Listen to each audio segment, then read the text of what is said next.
السلام علیکم حضرات، امید ہے کہ آپ سب لوگ خیریت سے ہوں گے۔ سیرت حضرت عمر فاروق رضی اللہ عنہ۔ سیرت واقعہ سیرت تھی حضرت عمر کی، جو ایک بار دیکھے وہ دیوانہ ہو جائے۔ بہادری ایسی کی شیطان بھی حضرت عمر کو دیکھ کر اپنا راستہ بدل لے اور دشمن بنا جنگ کیے ہی خوف کھائے۔ حکومت ایسی کی رعایا بھی اپنے نصیب پر فخر محسوس کرے، اور انصاف ایسا کی دشمن بھی حضرت عمر کے انصاف کی تعریف کرے۔ واہ کیا سیرت تھی حضرت عمر فاروق رضی اللہ عنہ کی۔ یہ سب میرے آقا محمد رسول اللہ صلی اللہ علیہ وسلم کی صحبت اور ان کی تعلیمات کا اثر تھا۔ ایک بار حضرت عمر فاروق رضی اللہ عنہ مسجد میں خطبہ دے رہے تھے، تبھی ایک شخص مجمع میں سے کھڑا ہوا اور بولا، یا امیر المومنین، پہلے میرے آپ ایک سوال کا جواب دیجیے۔ اس نے کہا، یا امیر المومنین، آپ نے سب مسلمانوں کو مال غنیمت میں سے برابر برابر کپڑا تقسیم کیا، وہ کپڑا مجھے بھی ملا۔ میں نے اس کپڑے میں اپنا کرتا بنانا چاہا لیکن وہ نہیں بن پایا، اور آپ بھی نیا کرتا پہنے ہوئے ہیں۔ آپ مجھے یہ بتائیں کہ اس کپڑے میں آپ نے اپنا کرتا کیسے سلوا لیا جبکہ آپ مجھ سے زیادہ لمبے چوڑے ہیں؟ اس پر حضرت عمر فاروق رضی اللہ عنہ نے کہا، اس کا جواب میرا بیٹا عبداللہ ابن عمر دے گا۔ پھر حضرت عبداللہ ابن عمر نے فرمایا، کپڑا سب مسلمانوں کو مال غنیمت میں سے برابر برابر ملا تھا، یہاں تک کہ مجھے بھی اور میرے والد کو بھی۔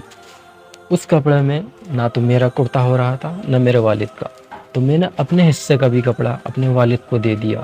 انہوں نے اس کپڑے کا اپنا کرتا سلا لیا جو وہ آج آپ کے سامنے پہنے ہوئے ہیں۔ اور یہ سوال کرنے والا شخص کوئی اور نہیں، حضرت سلمان فارسی رضی اللہ عنہ تھے۔ یہ رسول اللہ کے بہترین صحابیوں میں سے ایک صحابی ہے۔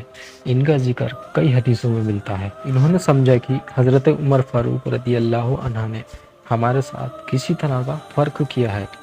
انہوں نے خود شاید بڑا کپڑا لے لیا اور ہمیں چھوٹا کپڑا دیا، لیکن حضرت عمر فاروق رضی اللہ عنہ تو نبی صلی اللہ علیہ وسلم کے صحبت آفتہ ہیں۔ وہ ایک بادشاہ ہوتے ہوئے بھی رعایا کو اپنے برابر کا حق دیتے ہیں، اپنے برابر کا درجہ دیتے ہیں۔ ہے کوئی بادشاہ آج کے دور میں ایسا جو رعایا کو اپنے برابر کا حق دیتا ہو؟ اکثر حضرت عمر فاروق رضی اللہ عنہ اپنی رعایا کی خیر و خبر لینے کے لیے رات میں گشت کیا کرتے تھے، ایک عام آدمی کے بیس میں۔ اسی طرح ایک بار حضرت عمر فاروق رضی اللہ عنہ رات میں گشت کر رہے تھے، تبھی ان کو ایک گھر میں سے بچوں کے رونے کی آواز آئی۔ تبھی فوراً اس گھر میں جا کے دیکھا تو بچوں کا برا حال تھا۔ ان کی ماں سے اس حال کی وجہ پوچھی تو اس نے بتایا کہ بچوں نے کئی دنوں سے کچھ نہیں کھایا ہے، اور میں نے ان کو دلاسا دینے کے لیے ایک ہانڈی پانی سے بھر کر یوں ہی رکھ دی ہے تاکہ یہ ان کو صبر آئے اور یہ سو جائیں۔ یہ بات سنتے ہی حضرت عمر فاروق رضی اللہ عنہ کانپ گئے اور فوراً واپس آئے اور مال غنیمت میں سے ایک بوری گندم کے لیے اور چل دیے۔ تبھی غلام نے کہا، یا امیر المومنین، بوری میں اٹھا لیتا ہوں، آپ ساتھ چلیے۔ اس پر حضرت عمر فاروق نے کہا، قیامت کے دن میں اپنا بوجھ اپنا اٹھاؤں گا، تم میرا بوجھ نہیں اٹھا سکتا۔ اور حضرت عمر فاروق رضی اللہ عنہ خود اپنے کندھے پہ رکھ کر اس عورت کے گھر پر بوری پہنچا کر آئے۔ ایسا حکمران آج کے دور میں کہیں ملے گا؟ نہیں مل سکتا۔